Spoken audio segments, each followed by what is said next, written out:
Muy bien, como podemos ver, y a partir de esta imagen, que son una serie de imágenes de Luis Barragán, que después también vamos a volver a retomar, vamos a ver una faceta ya de lo que podemos llamar y calificar de alguna manera como efectos lumínicos. El efecto lumínico como tal no es el fin. Eso anótenlo perfectamente bien, anótenlo. El efecto lumínico en la arquitectura no es el fin. Recuerden que no nos podemos perder en intenciones vagas. Sumamente importante para elaborar lo que después van a conocer ustedes y que se dificulta mucho en el terreno y en el ámbito de la arquitectura y del proceso de enseñanza-aprendizaje en la arquitectura y después en la práctica profesional, es el trabajo y la elaboración del concepto. El concepto, teniéndolo como esa gran tentativa de solución a un problema urbano arquitectónico. Entonces, el concepto no es otra cosa más que concebir. Y concebir en arquitectura no es otra cosa más que dar soluciones en el terreno de lo funcional, de lo formal y de lo técnico constructivo. Bueno, luego entonces, la luz natural me puede servir claramente para satisfacer y solucionar problemas de corte funcional en el estricto sentido y básico de lo funcional. Es decir, que es iluminar un espacio para que yo pueda realizar una serie de actividades muy concretas. ¿Para qué? Para que no haya accidentes de trabajo en la casa o en cualquier otro espacio, para que yo pueda ver las cosas y poder circular de manera adecuada, entre otras cuestiones de corte funcional. Luego entonces, en el aspecto formal expresivo, que lleva, como lo vimos desde el punto de vista semiótico con Humberto Eco, que la arquitectura da mensajes y expresa, y por lo tanto la intención del trabajo con la luz natural es sumamente importante porque nos permite dar significado al espacio arquitectónico y sobre todo nos permite dar un mensaje que tiene que ver con intenciones importantes, que ya vimos que no solamente son funcionales, sino que son también expresivas, es decir, llevan un mensaje implícito. ¿Para qué? Para que la persona que va a usar el espacio, que va a utilizar el espacio, que se va a desplazar en el espacio, que va a sentir el espacio en presencia, o que le va a posibilitar esa situación, lo tendrá que trabajar el arquitecto en todo caso con una intención mayor. La intención mayor, que es esa labor de consolidar el espacio, la relación forma-espacio armonizadamente en unidad, ese trabajo de la luz y la sombra, más otros aspectos que vamos a ver más adelante, que tiene que ver con la escala, que tiene que ver con las proporciones del espacio y todo las temáticas que hemos visto sobre cómo configurar y ordenar los espacios. Todo eso va a entrar en juego a lo que le vamos a llamar el ritmo lumínico y de escalas, con todo esto que estamos viendo. Pero que el propósito final es lograr espacios con una intención muy, muy importante. Cada arquitectura, cada terreno del ámbito de la arquitectura va a tener sus intenciones particulares. Pero ya habíamos hablado de la intención mayor, en qué consiste, ¿no? Finalmente, así sea un estadio, así sea lo que sea, finalmente tendríamos que lograr eso, ¿no? Bueno, a partir de esta imagen vamos a ver lo que se le llama efectos lumínicos. Entonces, el efecto lumínico no es el fin, es el medio para llegar a la intención mayor. Y la repetimos sin ningún tapujo, la intención mayor, ¿no? Que es lograr espacios que me permitan encontrarme conmigo mismo, con los demás y con el todo. Así de sencillo. Entonces, en esta imagen de capuchinas vemos cómo hay un plano vertical que no deja ver la fuente lumínica que está atrás. Aquí hay una tensión espacial entre este plano vertical y este. Viene la luz, pasa con la fuerza necesaria para que este elemento, que es un obstáculo a la luz, que tiene una carga simbólica importantísima, se refleje a manera de sombra en el ábside, que tiene no una conformación de semicírculo como los ábsides de los grandes templos, sino es de características ortogonales. Entonces, simplemente es un plano vertical en el cual se proyecta la luz y la sombra al mismo tiempo, dejando ver esa sutil y no tocable cruz, que obviamente con el factor tiempo, es decir, ese desplazamiento del sol, se va moviendo esa sombra, y alguien que está en posición contemplativa puede estar teniendo ese alimento externo que se refleja en su interior, en la contemplación, porque contemplación no es otra cosa más que observar tu templo, o sea, tu estructura interna, emocional y espiritual, observarla y observar tus sentires interiores. El templo afuera es el receptáculo espacial que permite la introspección. Por lo tanto, la contemplación es ese acto que se hace del interior al exterior, pero que finalmente va a reforzar mi parte de contemplación interna, de ese recorrido interno, y que me posibilita la meditación y al mismo tiempo la oración. Bueno, vamos viendo ya las imágenes un poco ya más rápido, porque no nos podemos quedar aquí. Vamos viendo entonces cómo se va manifestando la luz. La luz, cuando se refleja en las formas ortogonales como este elemento vertical, pues dependiendo de la fuente lumínica va dejando, aunque sea la luz pintada del mismo color, los matices se van generando de una manera maravillosa. Por lo tanto, me va creando con otros elementos compositivos, con las proporciones, con la escala, etcétera, toda una manifestación lumínica interesante que me pone de hinojos para lo que es un sentido de la devoción. La devoción no solamente la puedo tener en un templo que tenga que ver con una religión determinada. La devoción es ese acto de vivir la vida intensamente en cada momento. Esa es la verdadera devoción, sentirnos vivos y no estar como zombies de zaguayo ahí caminando por la calle, respirando porque no nos queda de otra. Siguiente imagen, ¿no? Qué barbaridad, eso ya calienta, ¿no? Eso ¿cuántos zombies de zaguayo? No, de repente uno también de repente se convierte en zombie de zaguayo, ¿no? De esos muertos vivientes. Bueno, entonces, más efectos lumínicos, vemos cómo, y simbólicos, ¿no? De la luz, ¿no? Aquí con las velas, Dios Padre, Dios Hijo, Dios Espíritu Santo, el sol, que es ese factor lumínico importante de unidad, que necesitamos todos, y bueno, esta cruz muy etérea, muy difuminada, una gran presencia ahí casi fantasmal, que nos recuerda, no es otra cosa más que esta verticalidad de la vida espiritual aterrizada y anclada en la tierra, esta parte también de la sutileza de la vida muy terrenal en la horizontalidad en la que vivimos, y el punto de confluencia que es el tiempo presente de la cruz, ¿no?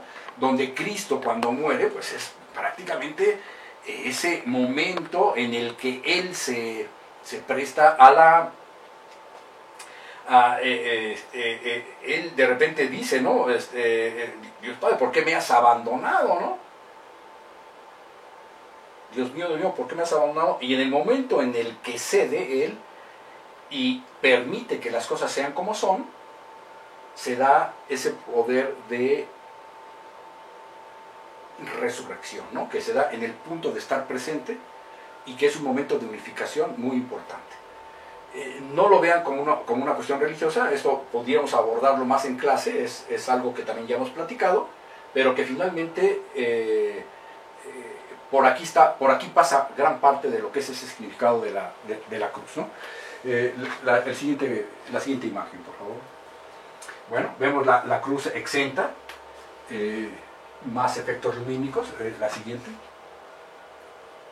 Vemos la fuente lumínica, que es un diseño de Matthias Geritz, es cristal soplado en amarillos que van de lo muy intenso, muy cargado en el matiz, a la claridad de ciertos vidrios en una estructura reticular que no es formalmente regular, sino es una estructura, una retícula irregular, lo cual le da un carisma de esta arquitectura que es casi hecha a mano, que rompe ese grado de perfección y que le da pues una atmósfera todavía más vital. Vamos pasando las imágenes. Vemos ahí la cruz exenta, más imágenes. Vean ahí la intensidad, cómo aquí prácticamente se incendia los planos verticales, el plano base, y se dejan ver dos cernidores, uno muy reticular, otro formalmente regular y una retícula irregular, dos grandes cernidores de luz que trabajan una luz poniente. Las luces ponientes son muy intensas y por lo tanto el arquitecto tiene que aprovechar esas luces ponientes, y más en el altiplano mexicano. Vamos con más efectos lumínicos que están siempre al servicio de una cuestión muy puntual.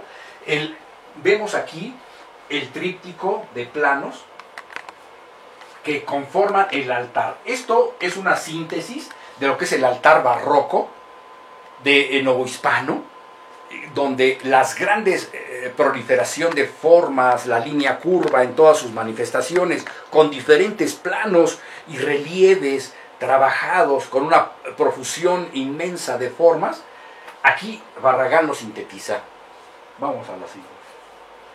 Vemos entonces aquí el gran poder de síntesis que prácticamente queda sintetizado en una oración de San Francisco de Asís, o en la palabra de Mies van der Rohe, que dice menos es más. Aquí Barragán, él también se consideraba muy franciscano, y bueno, la oración de San Francisco de Asís, que palabras más, palabras menos, dice así: de las cosas que necesito poco, y de lo poco que necesito, poco necesito. ¿Qué nos quiere decir esta frase? Esta oración. Pues finalmente es una gran lección de vida a nivel espiritual, a nivel social. Vivimos en una sociedad donde los grandes acaparadores de los medios de comunicación, de producción, etc., pues tienen acaparado la generación de las necesidades. Ellos nos generan necesidades, ¿no? Celular, automóviles, formas de vida, de relación, de tener esta mujer, no tener esa mujer, tener este hombre, no tener este hombre, tener estos hijos, no tenerlos, vestir, calzar, vivir, en qué casas, en dónde, cómo, qué creer, cuestiones intelectuales, cuestiones de arte. O sea, prácticamente hay gente que desde la mercadotecnia, que a veces es un recuerdo de decir que tendrían que tener una cierta, por lo menos, ética o moral, porque finalmente en las mercadotecnias son los grandes productores, los alfiles o los peones de los grandes capitales que generan grandes necesidades, ¿no? Grandes necesidades. Necesidades ficticias sobre las reales. En términos de diseño, en la pintura, en la danza, en la música, a veces menos es más. Entonces, en ese sentido, es muy importante que el poder de síntesis de Barragán es impresionante, ¿no? Cómo hace todo un trabajo de síntesis en lo que es un altar. Ahorita vamos a ver el contraste en cuanto a un altar, ¿no? Bueno, en la siguiente imagen, entonces, ya podremos ver qué pasa. Aquí es una manifestación cultural, arquitectónica, como respuesta a un momento determinado, social, cultural, político, económico. Estamos hablando de toda esta parte que se dio en México después de la conquista y que se desarrolla como una cultura judía cristiana en la cual pues hay una manifestación de templos por doquier en todo México. Y bueno, en esta etapa estamos hablando del barroco y que es una etapa muy rica en cuanto a la parte formal y en la parte de todo el discurso y de los mensajes de corte relacionados con la religión institucional, y que bueno, se manifiesta en una proliferación de formas, en una exaltación de la forma en todas sus manifestaciones, tanto en la escultura en madera como en la pintura, como en el mismo espacio arquitectónico. Y vemos aquí entonces cómo la luz es también factor dentro de la composición en el barroco mexicano. Vemos aquí cómo desde la cúpula no la alcanzamos a ver a todo su alto, pero se supone que hay una linternilla. ¿Qué es una linternilla? Bueno, pues es precisamente un tipo de abertura que se ubica en la parte cenital de la cúpula, en la parte más alta de la cúpula, por medio de la cual se abren una serie de ventanas que dejan pasar una cantidad de luz que por la forma de la cúpula se difuminan, se propagan de una manera homogénea y cae como una brisa lumínica y baña prácticamente todo lo que sería el ábside y el altar. De tal manera entonces que este altar abocinado con todo lo que serían sus calles, sus entrecalles y toda esa composición triangular, jerárquica, que va desde Dios Padre hasta lo que sería el espacio propio para el altar donde se consagra y donde está la sede para que el sacerdote se dirija a la asamblea. Finalmente está también este espacio donde están estas rejas, donde las monjas desde ahí tenían una comunicación visual y auditiva con la asamblea y con la parte del presbiterio en el altar. De tal manera de que eso Barragán también lo toma. Si regresamos 2 imágenes atrás, vamos a ver tomen en cuenta esta rejilla, ese plano perforado que se encuentra aquí, donde aquí es al revés. Aquí de este lado está la feligresía, es decir, toda la gente que viene de ese espacio público, que viene de la calle y que se encuentra a partir de este plano perforado llamado celosía, se encuentra visualmente con el altar y con la cruz exenta. De este lado queda reservado para las monjas. Vamos a la siguiente imagen, recordando este altar sintético. Ahora veamos la diferencia. Vean el poder de síntesis en Dios Padre, Dios Hijo, Dios Espíritu Santo, Dios Padre, Dios Hijo, Dios Espíritu Santo, Dios Padre, Dios Hijo, Dios Espíritu Santo, y una concentración en un punto del eje compositivo con la custodia, y donde aquí es se porta la hostia, que representa, bueno, pues la divinidad, que representa a la carne de Cristo, el Jesucristo, o la luz finalmente, ¿no? Jesús es luz del camino, es guía de camino espiritual, ¿no? Por lo tanto, entonces vean cómo se concentra simbólicamente. La luz está permanentemente operando tanto en las partes simbólicas como en esa manifestación formal, de elementos formales, que en este caso, estas grandes mamparas que están recubiertas con hoja de oro de 14 quilatos en un trabajo muy del barroco, y que sintéticamente está trabajado por... Hay una situación ahí entre Chucho Reyes Ferreira, que era el gurú prácticamente de Luis Barragán, el que le enseña color, textura, toda la composición en el arte, muchas manifestaciones y principios conceptuales artísticos y del arte en general y de la vida Chucho Reyes Ferreira es un tipo muy sabio, un sabio natural, que por experiencias de vida, él era pintor también, y era anticuario, y enseñó muchas cosas a Barragán.